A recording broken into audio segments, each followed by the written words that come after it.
आदर, आदाब, अभिनंदन, आभार, नमस्कार। मैं शुभम कुमार स्वागत करता हूँ सभी का शुभम शिक्षा के इस यूट्यूब चैनल पे। गाइस, कैसे हैं आप सभी? उम्मीद करता हूँ आप लोग स्वस्थ और मस्त होंगे और आपकी प्रिपरेशन अच्छी तरीके से चल रही होगी। जय हिंद everyone, welcome to the lecture. इस लेक्चर में हम लोग करने वाले हैं ग्लोबलाइजेशन और सवाल के सम पेपर का हर एक क्वेश्चन जो कि सम पेपर में दिया गया है, chapter number 4 of your Indian economy, globalisation. Sir 4 कैसे? बिकॉज 4 ही चैप्टर आ रहा है तो लास्ट 4 मैंने बोल दिया। ठीक है, चलिए शुरू करते हैं chapter globalisation and the Indian economy. देखिए, ग्लोबलाइजेशन जो चैप्टर है मैंने अभी तक नेट पे अपने चैनल पे नहीं पढ़ाया है। उम्मीद करूंगा जैसे मुझे समय मिलेगा मैं उसको अपलोड कर दूंगा। ठीक है, उससे पहले हम लोग नोट से चलते हैं, जैसा कि मैं पढ़ाते आया हूँ। समरी से पढ़ते हुए चलते हैं, क्वेश्चन करते हुए निकल जाते हैं। ठीक है, देखिए, ग्लोबलाइजेशन का हिंदी मतलब होता है वैश्वीकरण। ठीक है, हम लोग इसे मेनली पढ़ने वाले हैं ग्लोबलाइजेशन के term, what is the effect of globalisation, what are the क्या क्या फ़ायदा ग्लोबलाइजेशन का, क्या क्या इफेक्ट है। ठीक है, हम लोग दोनों चीज़ देखेंगे और हम लोग चैप्टर को क्वेश्चन के थ्रू इन करते हुए चल जाएंगे। ठीक है, देखिए, globalisation means integrating the economy of a country with the economy of other country under condition of free flow of trade, capital and movement of person across border। Globalisation एक ऐसा मेथड है जिसके तहत हम अपनी अर्थव्यवस्था को बदल सकते हैं दूसरों की अर्थव्यवस्था से with the help of a free flow trade, capital and movement of person across border. समझ गए? जैसे देखिए, यहाँ पे भारत से बहुत सारे इंजीनियर वगैरह यूके जाते हैं, आपका यूएई जाते हैं। ठीक है, आपका अमेरिका जाते हैं। ठीक है, हाल ही में H1B वीज़ा बंद हो गया था, जो कि अब फिर जो बाइडन शुरू कर दिए हैं, जो ट्रम्प के एरिया में बंद हो गया था। तो उस वीज़ा के तहत यहाँ से जो पर्सन जाते हैं उनको वहाँ सर्विस मिलता है, वहाँ पे वो कमाते हैं, वहाँ से बिलियन लेकर के यहाँ आते हैं, वहाँ से डॉलर लेके आते हैं। तो हमारा डॉलर का जानते हैं यहाँ पे 60 रुपये का ऑलमोस्ट है। मतलब हम लोग क्या करें, फॉरेन करेंसी को एक्सचेंज कर रहे हैं यहाँ पे। उससे हमारा क्या होता है, कैपिटल इन्वेस्टमेंट बढ़ता है, आपका इकोनॉमी मजबूत होता है। ठीक है, भारत की अर्थव्यवस्था अच्छी होती है।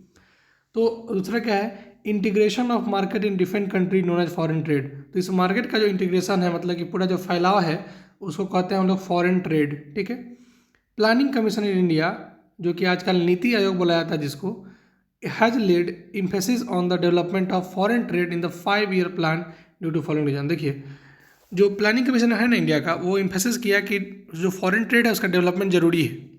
अपने पंचवर्षीय योजना में इसको इंक्लूड किया। क्यों किया? देखिए, अ country can make efficient use of its natural resources. अगर फॉरेन ट्रेड होगा तो कंट्री अपना नेचुरल रिसोर्स का इफिशियंट यूज कर पाएगा। दूसरा, it can export it's surplus production. जो प्रोडक्शन ज़्यादा हो गया है उसको एक्सपोर्ट भी कर सकता है, जैसे कि हम लोग शुगर करते हैं, कॉटन करते हैं। ठीक है, further, through effective regularisation of foreign trade, employment, output, price and industrialisation, economic development of country can properly accelerate. अगर ऐसा हुआ तो हमारा फॉरेन ट्रेड के बढ़ने से रोजगार मिलने लगेगा, आउटपुट होगा, प्राइस बढ़ मतलब जो प्राइस है उसका वैल्यू बढ़ने लगेगा, इंडस्ट्रियलाइजेशन होगा यानी कि शहरीकरण होगा, औद्योगिकरण होगा, इकोनॉमिक डेवलपमेंट करेगा कंट्री का। ठीक है, प्रॉपरली एक्सेलरेट कर जाएगा। इन सभी कारणों से नीति आयोग ने इस बात को माना कि फॉरेन ट्रेड का डेवलपमेंट जरूरी है अपने पंचवर्षीय योजना में। कोई दिक्कत? चलिए, अब बात करते हैं investment by a multi national corporation, जिसको बोलते हैं हम लोग एमएनसी। जैसे एयरटेल क्या है, भारतीय एयरटेल क्या है, एमएनसी है, यानी मल्टी नेशनल कंपनी है। जो देखिए, ऐसा कंपनी जिसका मल्टी नेशनल, समझ रहे हैं, जिससे बहुत सारे नेशन में जिनका उनका अपना बिजनेस हो, उसको बोलते हैं मल्टी नेशनल कॉर्पोरेशन, यानी कि MNC. Is called foreign investment. मतलब जो इन्वेस्टमेंट विदेशी कंपनी हमारे देश में करेंगे उस इन्वेस्टमेंट को बोलते हैं हम लोग फॉरेन इन्वेस्टमेंट। कोई दिक्कत? समझ गए? देखिए यहाँ पे MNC are playing a major role in the process of rapid integration और इंटरकनेक्शन बिटवीन कंट्रीज। MNC जो है सबसे अच्छा प्रोसेस निभाता है किसी दो कंट्री के बीच में इंटरेक्शन, समझौता और समानता लाने में। ठीक है, now more region of the world are in closer contact with each other than a few decade back. कुछ दशकों पहले जो कंट्री एक दूसरे से बात नहीं करते थे, आज वो कंट्री में ट्रेड अच्छा खासा चल रहा है। ठीक है, this is all due to MNC। ठीक है, चलिए आगे पढ़ते हैं। एमएनसी मतलब मल्टीनेशनल कॉर्पोरेशन, बोल तो रहे हैं अच्छा वैसे। ठीक है, multinational corporation play an important role in the Indian economy by setting up production jointly with some of local company. MNC क्या करता है, हमारे जो लोकल कंपनी है ना उनसे मिल करके और क्या करता है, अपने प्रोडक्शन को काम करता है। जैसे मान लीजिए कि जैसे एक्स नाम का कोई इंग्लैंड का जीन्स है, जो कि भारत में उसका धागा सिला जाता है, धागा काटा जाता है, यहीं से बना करके सिर्फ और सिर्फ वहाँ पे मोहर लगा करके कंपनी द्वारा बेच दिया जाता है। समझे? जैसे गांव में बोल दिया गया ठीक है आप 500 जीन्स तैयार कीजिए, ठीक, किसी कंपनी को बोल दिया, भारत के छोटे मोटे कंपनी को, लघु उद्योग यानी कि MSME, ठीक है, लघु उद्योग को बोल दिया गया कि आप, अरे समझ रहे हैं ना, मिडिल स्मॉल एंड मिनिमम जो इंटरप्राइजेस होता है, ठीक है, तो उसको बोल दिया गया कि आप क्या कीजिए कि इतना 20-25 हज़ार जीन्स तैयार कर दीजिए, ठीक है। वो जीन्स तैयार कर दिया यहाँ के कॉस्ट में, तो यहाँ पर मान लीजिए उसका कॉस्ट 20 रुपये पड़ा जीन्स का, ठीक है, 720 रुपये, ठीक है, मान लेते हैं, चलिए आप गुस्साते कहाँ हैं 20 रुपये में, 720 रुपये हुआ। तो क्या करेगा वो, एक्स नाम का जो कंपनी है, जो अमेरिका का ब्रांड है, वो क्या करेगा, अपना ब्रांड लगा करके उसको 1720 में बेचेगा। तो बिका वो उसके ब्रांड से और बिका सामान किसका, इंडिया का। तो इसको भी कुछ फ़ायदा होना चाहिए, तो कंपनी इसको पे करेगी वो जो अमाउंट इसको चाहिए होगा। जैसे मान लीजिए इसको 800 चाहिए, ठीक है, 800 रुपये दे देते हैं इसको, क्या उसको तो 1700 में बिकना है ना, ठीक है। तो ऐसे ऐसा काम करता है MNC। जैसे देखिए, MNC can provide money for additional investment like buying new machine for faster production. MNC आपको पैसा देगा आपको नया मशीन खरीदने लगाने के लिए। टेक अनदर एग्जाम्पल, जैसे कि कारगिल फूड जो है ना, अब बहुत बहुत बड़ा अमेरिका का MNC है, has bought some smaller Indian company such as Parakh food. वो परक फूड से ज्वाइंट हाथ मिला करके वो काम करता है अमेरिकन MNC, ठीक है। परक फूड इंडिया का कंपनी है, ठीक है। Rapid improvement in information and communication technology has been one major factor that has stimulated the globalisation process.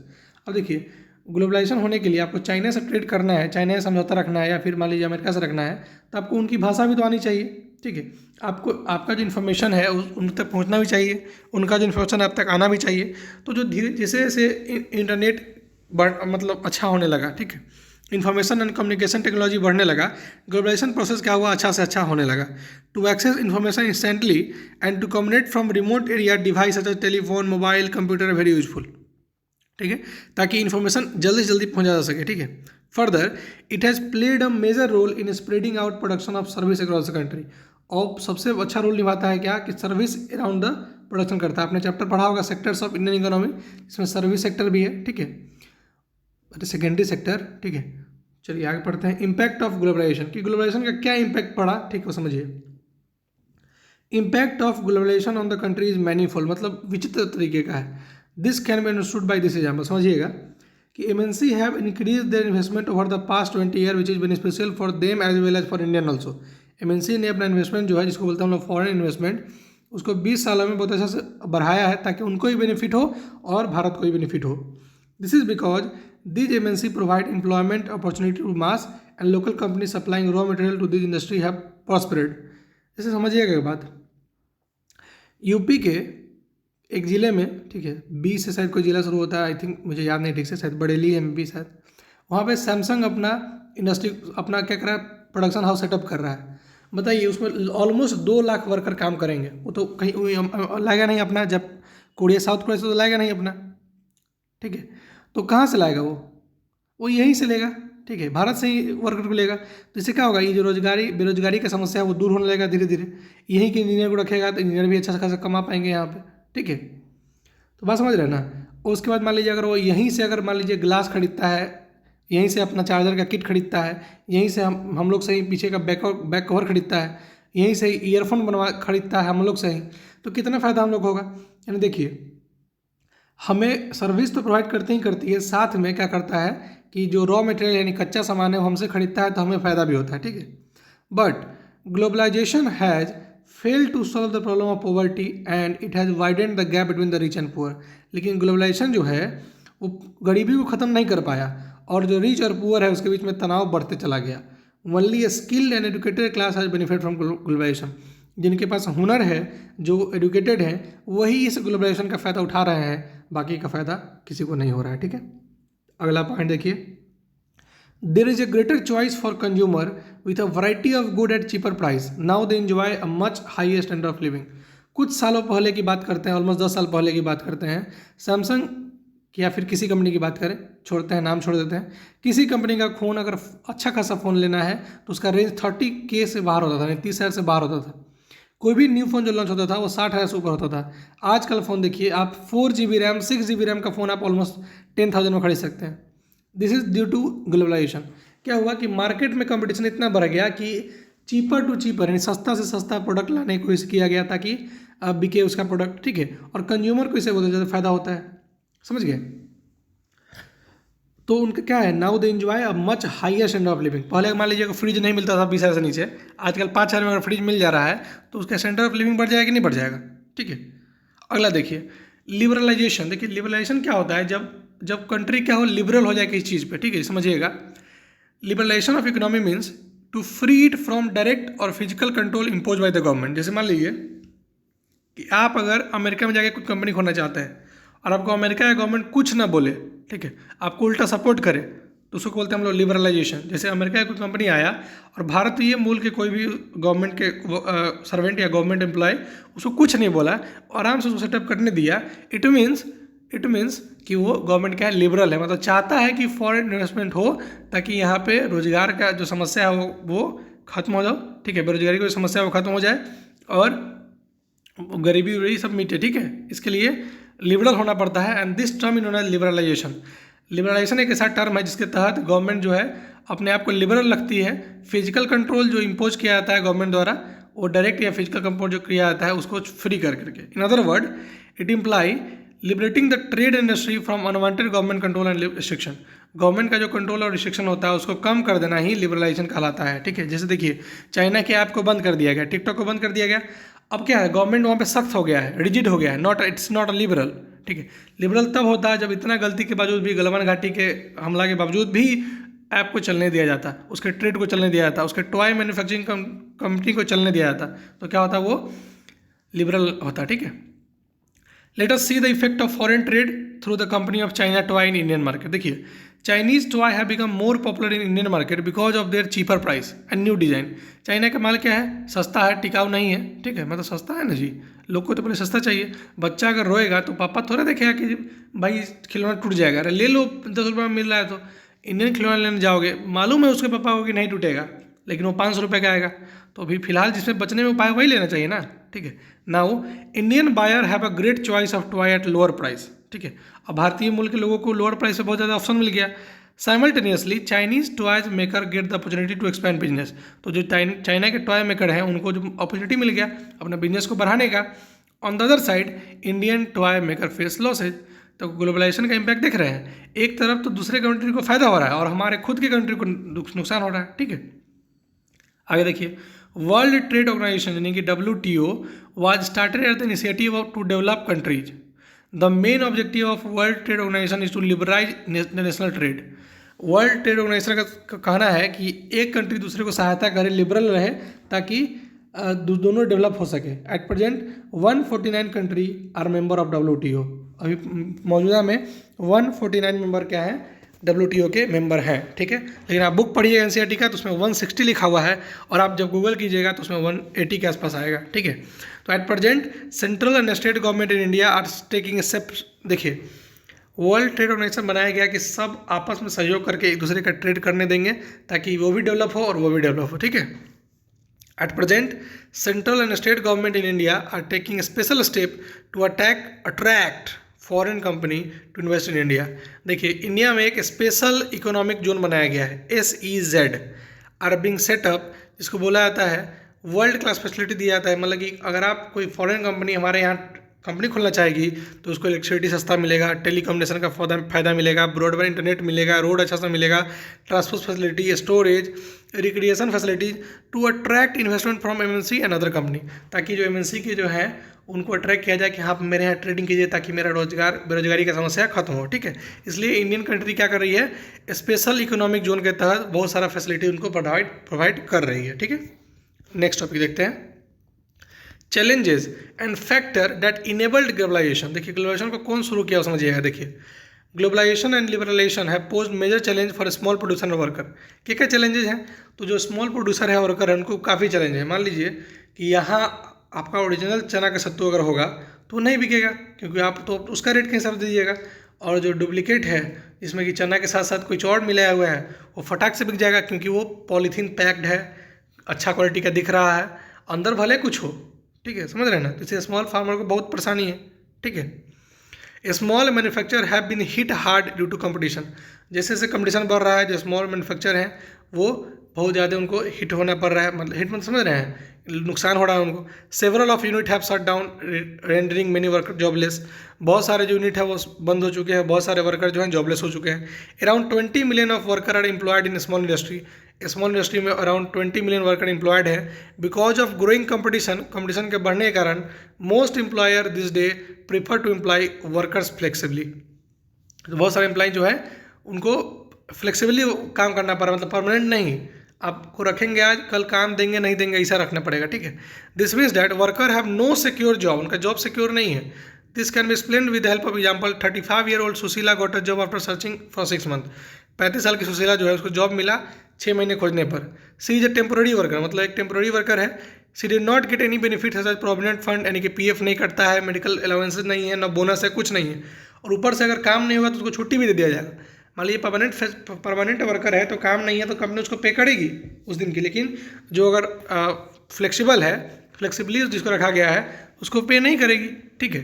A day off from work means no wages, मतलब अगर आप एक दिन छुट्टी मार लेते हैं तो आपको कोई पैसा नहीं दी जाएगी, ठीक है। अगला बात देखिए, competition among the garment export has allowed the MNC to make large profit, but workers are denied their fair share of benefit about by globalization, ठीक है। The government can take a step to ensure the benefit of globalization reach everyone, तो government का फर्ज बनता है कि globalisation का जो इफेक्ट है, बेनिफिट है, सबके पास पहुंचे। इसके लिए क्या क्या स्टेप लिया गया समझिएगा। Formulate labour law that are effective and watertight to ensure right of worker. देखिए, एक लेबर लॉ बनाया गया जिसके तहत, लेबर लॉ बनाने के तहत क्या था कि इफेक्टिव और वाटर टाइट इंश्योर किया गया कि जो वर्कर का राइट है उसको ना छीना जाए, उसके नौकरी पे धब्बा ना लगाया जाए, ठीक है। दूसरा, have policy to protect the interest of a small producer against the MNC, MNC से बचाने के लिए, इंटरेस्ट से बचाने के लिए स्मॉल प्रोड्यूसर के लिए भी बहुत सारे पॉलिसी सरकार दे रही है। और आज भी आत्मनिर्भर भारत के तहत एमएसएमई को बढ़ाने के लिए बहुत सारा 6.2 समथिंग करोड़, 6.2 थाउजेंड करोड़ रुपया में भी इन्वेस्ट किया गया है इस फाइनेंशियल ईयर 2021 के लिए, ठीक है। Erect barrier to protect the domestic economy from foreign trade and unfair competition from develop country. देखिए, जो बैरियर है उसको बैरियर लगाया जा रहा है ताकि जो इकोनॉमी है, डोमेस्टिक इकोनॉमी है, फॉरेन ट्रेड से इफेक्ट ना हो जाए, क्योंकि मान लीजिए कि बॉर्डर पे अगर और वहाँ से अगर सस्ता कोई चीज़ आ जा रहा है तो जो डोमेस्टिक प्रोड्यूसर है उनको तो बहुत दिक्कत होगी, ठीक है। और डेवलप कंट्री तो डेवलप है, वो तो चाहेगी कि बाकी डेवलप ना हो कभी, ठीक है, तो अपना सस्ता प्रोडक्ट भेजेगी, ठीक है। Allying with other developed country to negotiate with WTO to impose trade restrictions like imposition of tariff and quotas। तो क्या करती है इसमें WTO इस बात को मानती है, मान लीजिए कि भारत को चाइना से ट्रेड तो रोक नहीं सकता है, क्यों? क्योंकि WTO का कहना है कि ट्रेड आप रोक नहीं सकते हैं। तो क्या कर देगी, इतना ज़्यादा टैक्स भरा देगी कि अगर आपको ऐसे बोलेगा, अगर आपको ना मेरे इलाके में आके सब्जी बेचना है ना तो आपको 20 रुपये तो पहले देना पड़ेगा। अब बताओ, 20 रुपये सब्जी में कमाएगा नहीं, 20 रुपये टैक्स दे देगा तो कैसे इन्वेस्ट करेगा आपके कंट्री में, ठीक है। तो ऐसा कर दिया जाता है जब WTO का फैसला को अवहेलना करना हो, जैसे मान लीजिए चाइना गलवान में कुछ किया और उसको यहाँ पे कंपनी चलाने दिया था टॉय का, तो कितना हम लोग को शर्म की बात होता। तो क्या कर देगा इंडियन गवर्नमेंट, उस पर इतना टैक्स इम्पोज कर देगा कि वो जो टॉय होगा वो इंडियन टॉय से ही महंगा हो जाएगा, तो कोई खरीदेगा उसको। जब नहीं खरीदेगा तो वहाँ के जो मैन्युफैक्चरर वो बेवकूफ़ थोड़े है कि यहाँ भारत में जाके बेचेगा, ठीक है। आगे चलिए, फैक्टर डैट इनेबल्ड ग्लोबलाइजेशन, कौन सा फैक्टर है जो कि ग्लोबलाइजेशन को इनेबल करता है। देखिए, reduction of trade barrier with a view to allowing free flow of good and from other country, ऐसा ट्रेड बैरियर को ख़त्म करना ताकि फ्री फ्लो हो जाए गुड और सर्विस का किसी एक कंट्री से दूसरे कंट्री तक, ठीक है। Involvement of various local producer with MNC in various वे, बहुत सारे छोटे छोटे व्यापारियों का जो लोकल प्रोड्यूसर है उनका एमएनसी से बहुत अच्छा इन्वॉल्वमेंट है, ठीक है।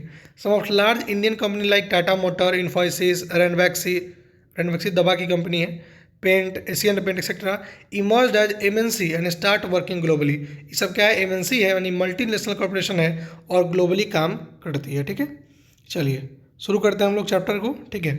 क्वेश्चन यहाँ पे पढ़ सकते हैं कि several of the top Indian company have been able to benefit from increase competition, they have interested in newer technology and production method and raise their production standard, some have gained from successful collaboration with foreign company. Moreover, globalization has enabled some large Indian companies to emerge as multinational themselves. Globalisation जो है enable किया कि बहुत बड़े बड़े जो company है वो खुद को मल्टीनेशनल बना ले, जैसे कि टाटा मोटर जो कि ऑटोमोबाइल बनाती है, इन्फोसिस जो कि हमारा इन्फॉर्मेशन टेक्नोलॉजी का है, रेनोवेक्सी जो कि मेडिसिन बनाती है, एशियन पेंट जो कि पेन बनाती है, और सुंदरम फास्टनर जो कि नट और बोल्ट बनाती है, और some of Indian company which are spreading their observation world wide. ठीक है, चलिए क्वेश्चन पे आते हैं। First question in screen is that the barrier on foreign trade and foreign investment were removed in the large extent in India since when 1991। ठीक है, देखिए आप लिखा होगा आपको, starting around 1991 some far reaching changes in the policy were made in India. ठीक है, page number of your economy book 64, वहाँ पे आंसर दिया हुआ है। ठीक है, चलिए next question. Second number question कहता है the reduction of trade barrier has allowed, जो ट्रेड बैरियर है वो अलाउ क्या करता है कि free flow of good to and from other country. देखा भी ना पढ़े हैं, देखिए reduction of trade barrier with new view to allowing free flow of good to and from the country. समझ गए। चलिए थर्ड क्वेश्चन कहता है what is the idea behind the, यानी कि पहला का हो जाएगा बी, दूसरा का हो जाएगा ए। तीसरा क्वेश्चन देखिए what is the idea behind the development of A special economic zone in India. Special economic zone बनाने का क्या मकसद था, टू अट्रैक्ट फॉरेन इन्वेस्टमेंट, यानी कि option number D. Fourth question removing barrier और restriction set by the government is known as, जो barrier का रिमूवल है या रिस्ट्रिक्शन को सेटअप जो किया उसको रिमूवल करने का इसको क्या बोलते हैं हम लोग, इसको बोलते हैं हम लोग लिबरलाइजेशन। क्या बोलते हैं, लिबरलाइजेशन। ठीक है, नेक्स्ट क्वेश्चन देखिए यहाँ पे लिखा हुआ है ना, यहाँ से क्वेश्चन उठाया गया है, special economic zone, page number आपका होगा 67, यहाँ से उठाया गया क्वेश्चन। ठीक है, देखिए इस टॉपिक से step to attract foreign investment. ठीक है, next question explain any 5 facilities available in the special economic zone develop by the central and state government to attract foreign investment. पहला इलेक्ट्रिसिटी, दूसरा रोड, तीसरा ट्रांसपोर्ट, चौथा communication, पांचवा internet connection. ठीक है, ये सभी दिया जाता है स्टेट और सेंट्रल से, ताकि फॉरेन इन्वेस्टमेंट को अट्रैक्ट किया जा सके। ठीक है, नेक्स्ट अगला government has allowed dash in the labour law to attract foreign investment. Government ने अलाउ किया dash in the labour law, ठीक है, टू अट्रैक्ट फॉरेन इन्वेस्टमेंट। फॉरेन इन्वेस्टमेंट को बुलाने के लिए गवर्नमेंट ने अलाउ किया dash in the labour law. Labour law में क्या कर दिया, उसमें उसको क्या फ्रीबली कर दिया, मतलब समझ रहे हैं ना कि उसको आप आराम से आप लेबर को टरका सकते हैं। ठीक है, मान लीजिए कि फॉरेन वाला बोला ना कि ना हम इन्वेस्ट नहीं करेंगे, आप बोलिएगा अगर कि लेबर को रोज दिन काम दो और परमानेंट काम रखो तो हम यहाँ पे कंपनी नहीं बिठाएंगे, तो गवर्नमेंट बोला ठीक है तो आप फ्रीबली काम दे दीजिए, मतलब समझ रहे हैं ना, फ्रीबली या फ्लेक्सिबली काम दे दीजिए। तो government has allow flexible in the labour law to attract foreign investment. ठीक है, dash are been set up to attract foreign company to invest in India. Special economy zone have been set up to attract foreign company to invest in India. समझ गए, SEZ। Third question analyse the contribution of fast transport in globalisation. देखिए यहाँ से page number 62 से उठाया गया question है। देखिए goods are place in container that can be loaded onto ships, railway, plane and truck. Container have led to huge reduction in port handling cost.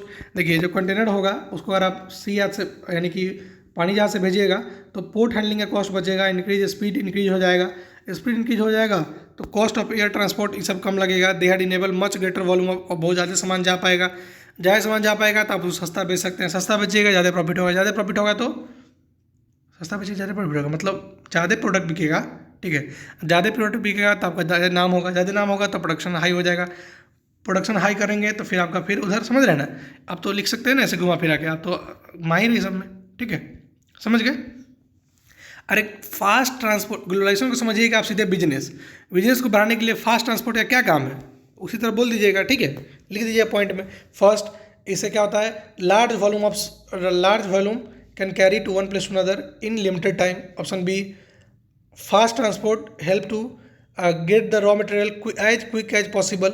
Third, it help to get a final product as soon as possible. ठीक है, इस तरह से लिख सकते हैं आप। ठीक है, next question what is globalisation, पहले नहीं पता चुके आपको, वहाँ से लिख लीजिएगा ऑप्शन में से। How can the government ensure fair globalisation to the people, कि फेयर ग्लोबलाइजेशन हो इसलिए गवर्नमेंट क्या करती है, गवर्नमेंट कुछ रूल रेस्ट्रिक्शन लगाती है, उसके बाद टैरिफ बैरियर लगाती है, ताकि बैरियर मतलब समझ रहे ना, टैरिफ मतलब कि कर जाते अति देना होगा, उसको कर देना होगा, कर टैक्स, ठीक है।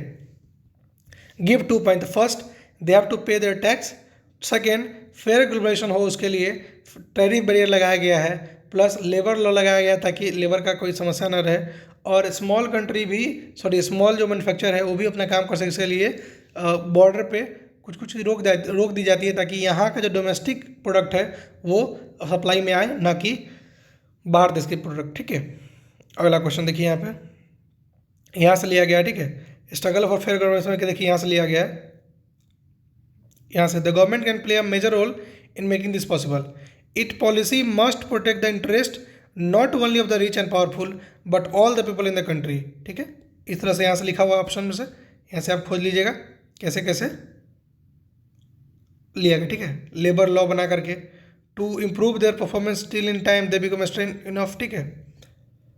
देखिए the government can use trade and investment barrier, पहला क्या लेबर लॉ, दूसरा क्या government can use trade and investment barrier, it can negotiate the WTO for fair rule, WTO से मांग कर सकता है कि रूल जो है फेयर हो, ठीक है, मतलब अच्छा सा इन्वेस्टमेंट हो, ना कि धोखेबाजी ना हो, ठीक है।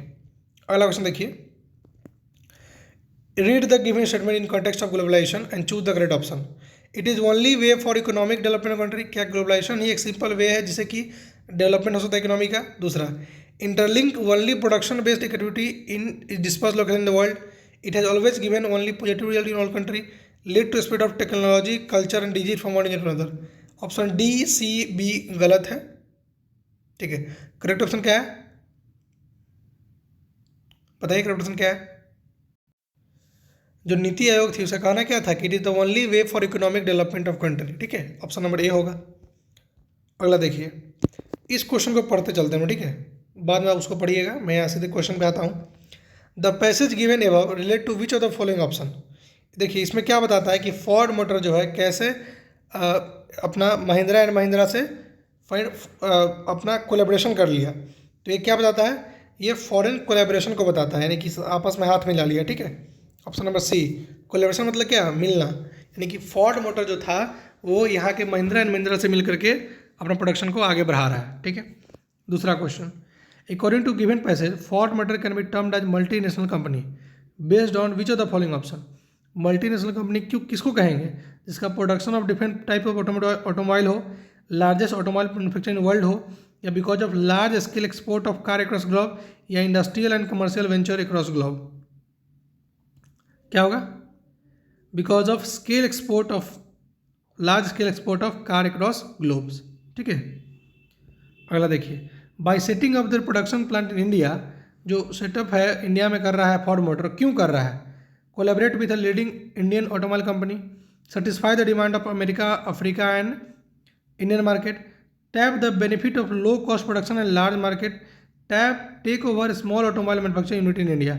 क्या चाहता है, wanted to satisfy क्या, wanted to tap the benefit of low cost production and a large market. Option number C, चाहता है कि फोर्ड मोटर इंडिया में इन्वेस्ट करके उसको बेनिफिट हो, प्रोडक्शन का जो कॉस्ट है वो कम पड़े और लार्ज मार्केट उसको कवर कर सके, ठीक है। Option number C.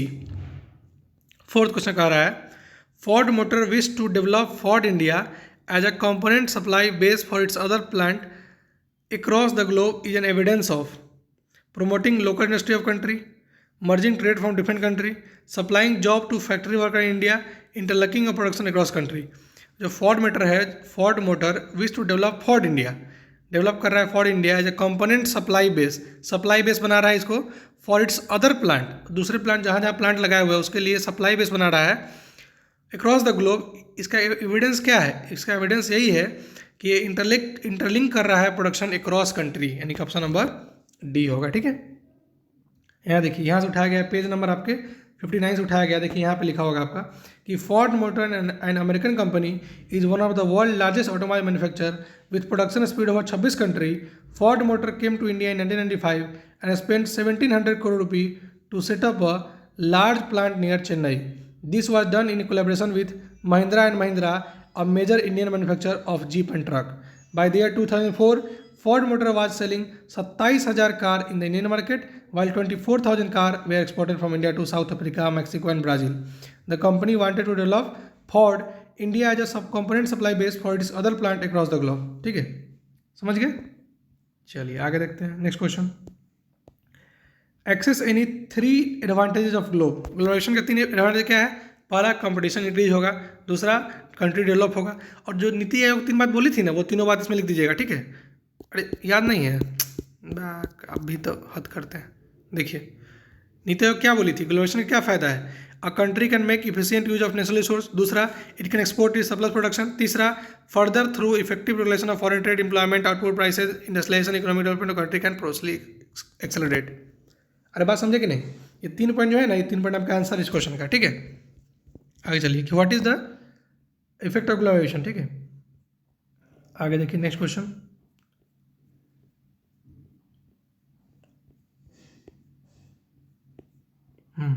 Access any 3 advantage of multinational corporation. MNC का 3 एडवांटेज क्या क्या है सब आपको बता चुके हैं। एमएनसी होगा क्या करेगा, छोटा छोटा कंपनी से कॉन्ट्रैक्ट करेगा, यहाँ पे फॉरेन इन्वेस्टमेंट करेगा, कोलैबोरेशन करेगा, और यहाँ के डोमेस्टिक और क्या होगा, हमारे कंट्री को कॉम्पिटिटिव बनाएगा, डेवलप बनाएगा, ठीक है? 3 एडवांटेज ये है, ठीक है? अगला नेक्स्ट क्वेश्चन। समझ में आ रहा है ना जी? कोई दिक्कत होगा कमेंट कीजिएगा, I will provide the better option for you to understand, ठीक है? नेक्स्ट क्वेश्चन देखिए क्या कहता है, describe the role of early entrepreneurs of India in the development of industry. जो पहले के जो इंटरप्रेन्योर्स थे, यानी कि जो पहले के जो व्यापारी वगैरह थे इंडिया में, इन द डेवलपमेंट ऑफ इंडस्ट्री को डेवलप करने में क्या रोल है उनका, ठीक है? क्योंकि ये क्वेश्चन गलत से यहाँ पे आ गया, ये क्वेश्चन है मैन्युफैक्चरिंग इंडस्ट्री का, ठीक है? सो इसको यहाँ पे छोड़ देते हैं, इस क्वेश्चन में आइए। फाइंड द इनकरेक्ट ऑप्शन, इसमें से इनकरेक्ट ऑप्शन क्या है उसको चुनिए आप। देख पहला ऑप्शन है कि fair globalization would create opportunity for all, दूसरा MNC are playing a major role in the globalisation process, तीसरा globalization has led to the improvement in living condition of all the people, चौथा कि MNC have increase their investment in India over the past 20 year. क्या इसमें से incorrect है? Incorrect यही है कि MNC are playing a major role in the globalisation process. क्या ये इनकरेक्ट है? नहीं। इनकरेक्ट क्या होगा, globalization has led to improvement in living condition of all the people. क्या ये है? नहीं है। फेयर ग्लोबलाइजेशन जो होगा, क्रिएट अपॉर्चुनिटी फॉर ऑल, ये बात सही नहीं है, ठीक है? चलिए आगे देखिए next question. Why do multinational corporation set up their office and factory in certain area only, explain any 5 reason. पहला रीजन, ड्यू टू इलेक्ट्रिक, देखो किसी एक जगह एरिया पे एमएनसी जो है काहे अपना ऑफिस सेटअप करेगा, first condition to get a better electricity, second option to get a better roadway facilities, third option to get a proper place for क्या, मतलब ऐसा जगह मिले उनको ताकि कोलैबोरेशन किसी से कर सके आराम से, रॉ मटेरियल जल्दी से जल्दी मिल सके, ठीक है? चौथा क्या, उसके बाद ट्रांसपोर्ट का फैसिलिटीज हो, कम्युनिकेशन का फैसिलिटीज हो, इंटरनेट बेसबैंड हो। अरे जो जो जरूरी है ना उसको लिख देना है 5 रीजन करके, ठीक है? कोई भी मल्टीनेशनल कॉर्पोरेशन जो है किसी एक जगह पर अपना फैक्ट्री ऑफिस काहे लगाना चाहेगी, क्योंकि वहाँ पे सब कुछ अवेलेबल रहेगा, इसीलिए। In recent year how our market have been transformed, हमारा मार्केट जो है कैसे ट्रांसफॉर्म हो गया उसके बारे में बताइएगा, ठीक है? तो मार्केट जो था आज से कुछ पहले, देखिए आप यहाँ पे लिखा हुआ है इसका आंसर, ठीक है? Let me show you the answer. Market कैसे ट्रांसफॉर्म हो, देखिए यहाँ पे, because we have a wide ranging choice of goods, मतलब सामान का बहुत सारा वाइड रेंज है, ठीक है? In our market in is a relatively recent phenomena, बहुत पहले ये बात नहीं थी, अब होने लगी है कि आपको एक मिर्ची पाउडर का 20 कंपनी मिलेगा, आपको जिसका सस्ता लगता है, जिसका अच्छा लगता है, आप उसका यूज़ कर लीजिए। You have a wider option, मतलब बहुत सारे आपको ऑप्शन मिल रहे हैं, इसलिए कह सकते हैं कि जो है हमारा मार्केट है ट्रांसफॉर्म हो गया है कुछ बीते सालों में, ठीक है? अगला question, analyse the information given above, consider one of the following option correct. In the recent year, the central and state government in India are taking a special step to attract foreign company to invest in India. इसके लिए क्या किया गया है, special economic zones बनाए गए हैं। Industrial zones are being set up, company who set up production unit in their zone do not have to pay taxes for a initial period of 5 year. किसके तहत? स्पेशल इकोनॉमिक जोन के तहत, SEZ के तहत। At present how many member are there in WTO, आप इसमें टिक कर सकते हैं 150, ठीक है? क्योंकि ऑप्शन नहीं है 149 का। Next question, describe the role of technology in promoting globalization. Technology का क्या रोल है, देखिए यहाँ पे, यहाँ से उठाया गया है पेज नंबर आपके 63 से, देखिए आप टेक्नोलॉजी का क्या उपयोग है, देखिए समझिए यहाँ से लिया गया है। देखिए Even more remarkable have been the development of information and communication technology. In recent time, technology in the area of telecommunication, computer, internet has been changing rapidly. अब क्या है कि आप आराम से टेलीग्राफ से, टेलीफोन से या फैक्स कर सकते हैं. इंटरनेट इतना फास्ट हो गया है, कोई भी इन्फॉर्मेशन इंस्टेंटली आप शेयर कर सकते हैं. This has been facilitated by satellite communication device. Satellite communication device से फैसिलिटेट किया जा सकता है. आप जानते हैं कि computer have now entered almost every field of activity. ठीक है, इस सब के तहत जो है हम अब जो अगर आपको कोई चीज़ इंस्टेंटली कोई मेल करना है तो तुरंत आप ईमेल यानी कि इलेक्ट्रॉनिक मेल कर सकते हैं. टॉक करना है तो वॉइस मेल कर सकते हैं.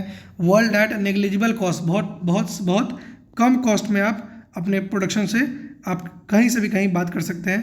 ठीक है, अपना इन्फॉर्मेशन को शेयर कर सकते हैं. यही रोल है टेक्नोलॉजी का ग्लोबलाइजेशन प्रोसेस में. ठीक है, अगला क्वेश्चन. अरे एकदम दिमाग लगा, इकोनॉमी चैप्टर जो है पढ़ने के चैप्टर नहीं है. आप आराम से दिमाग लगाइएगा, आंसर अपने आप बना दीजिएगा. ठीक है, next question. A wide ranging choice of good available in the Indian market. Support the statement with example in concept of globalization. हमारे पास बहुत सारा ऑप्शन है इंडियन मार्केट में, बहुत सारे ऑप्शन है सामान खरीदने का. इस स्टेटमेंट जो बोला जा रहा है इसको सपोर्ट कीजिए. तो कैसे सपोर्ट कीजिएगा? देखिए, we have a wide range of choice for a 6 GB RAM phone. 6 GB RAM phone के लिए हमारे पास बहुत सारा ऑप्शन है. Either we choose Xiaomi, either we choose Redmi, either we choose Oppo, either we choose Vivo, either we choose Poco, either we choose Intex, either we choose Lava, either we choose Samsung, either we choose Apple. ठीक है, यानी all this company, either we choose Moto. ठीक है, और कुछ छूट गया क्या? Karbonn, Gionee. ठीक है, पैनासोनिक. ठीक है, बहुत सारी कंपनी है. ठीक है, वन प्लस. तो इतना सारा ऑप्शन है. You have wide range of choice. तो आप उसमें से जो अच्छा है चुन सकते हैं. किसी में होगा 6 GB रैम प्लस 48 मेगापिक्सल, किसी में होगा 6 GB रैम प्लस 128 मेगापिक्सल. तो आप उसके हिसाब से चुन सकते हैं कि आपको कौन सा बेटर लग रहा है. You have wide range of facilities to choose with. ठीक है, अगला question. Explain any 5 effect of globalization. बता चुके हैं आपको कि 5 इफेक्ट क्या क्या है. अब देखिए, कारगिल फूड जो है एक एमएनसी है जो कोलैबोरेशन किया है परक फूड के साथ, बताए थे ना. और फोर्ड एक एमएनसी है जो कि महिंद्रा एंड महिंद्रा के साथ कोलैबोरेशन किया है. देखिए, इसमें एक बात लिखी गई है. ठीक है, ये पेज आपको उठाया गया है, कहाँ से देखिएगा. समझ, इसमें आपको जो बात लिखी है उसको आपको चेंज मतलब समझाना है कैसे. देखिए, पहला कहता है कि news magazine publish for London reader is to be design and printed in Delhi. एक न्यूज़ मैगजीन है जो लंदन का, उसको डिजाइन किया जाता है इंडियन एंड प्रिंट किया जाता है दिल्ली में. The designing is done on a computer after printing the magazine were sent to air by London. The payment of money for designing and printing from bank in London to bank in Delhi done instantly through the internet e-banking. The text of the magazine is sent through the internet of the Delhi office. The designer in the Delhi office get order on how to design the magazine from the office in London using telecommunication facilities. तो पहले क्या होता है, पहला number 1 होगा, फिर वहाँ से टेक्स्ट मैगजीन भेजा जाता है तो 4 नंबर होगा. फिर क्या होता है, डिजाइनिंग डन होता है और उसको यहाँ से लंदन रवाना कर दिया जाता है, तो फिर ऑप्शन नंबर 2 होगा. और तब जाकर के वहाँ से ई बैंकिंग के द्वारा पैसा मिल जाता है लंदन वाले प्रिंटर साहब को. तो 3rd नंबर यानी कि ऑप्शन नंबर बी. पहले 1 नंबर, फिर 4 नंबर, फिर 2 नंबर, फिर 3 नंबर. ठीक है, या फिर ऐसे ही बोल सकते हैं, पहले 4 नंबर, फिर 1 नंबर, फिर 2 नंबर, फिर 3 नंबर. ठीक है, ऑप्शन नंबर बी होगा. ठीक है, नेक्स्ट क्वेश्चन देखिए. नेक्स्ट क्वेश्चन ही नहीं है, समझ गए. यानी कि ये टोटल चैप्टर हो गया आपका, यहीं पे समाप्त होता है. ठीक है, यहाँ पे देखिए परक फूड के बारे में यहाँ पे लिखा हुआ है कि परक फूड जो है उसके पास 4 ऑयल रिफाइनरी है जो कि कंट्रोल करता है. शिफ्टेड है उसके पास कारगिल से. Cargill is now largest producer of edible oil in India with the capacity to make 5 million pouch daily. ठीक है, ये सब जीन्स यहाँ पे बनता है और बस वहाँ पे मार्क लग जाता है बाकी कंपनी का. तो बाकी सब कुछ आपको समझा ही दिए हैं. ठीक है, देखिए दीदी कैसे सी रही हैं, मतलब यहाँ से सी के भेजेंगी, पैसा लेंगी और वहाँ वो इनका ही सिया हुआ किसी एक्स नाम के ब्रांड से बिक जाएगा. ठीक है, मॉल वगैरह में. ठीक है, तो आपको जो लगता है कि एकदम मशीन से बन के एकदम पेटी पैक आया है, ऐसा होता नहीं है. ठीक है, वो आप ही के घर के पीछे बनता होगा. ठीक है, सो ये चैप्टर यहीं पे समाप्त होता है. Thank you so much for watching. Keep learning. कोई दिक्कत हो तो पूछ सकते हैं. ग्लोबलाइजेशन चैप्टर जो है काफ़ी आसान है, आप अपने दिमाग से सोचिए. ठीक है, उसका क्या क्या इफेक्ट हो सकता है थोड़ा मोड़ा बता ही दिया. जिस समय मुझे समय मिलेगा तो I will make the video of 1 shot of globalization through NCERT. ठीक है, so thank you so much for watching. उम्मीद करता हूँ समझ में आया होगा. कोई दिक्कत हो तो आप आस्क मी ऑन 7488654738 और you can also comment on the given video. ठीक है, थैंक यू सो मच.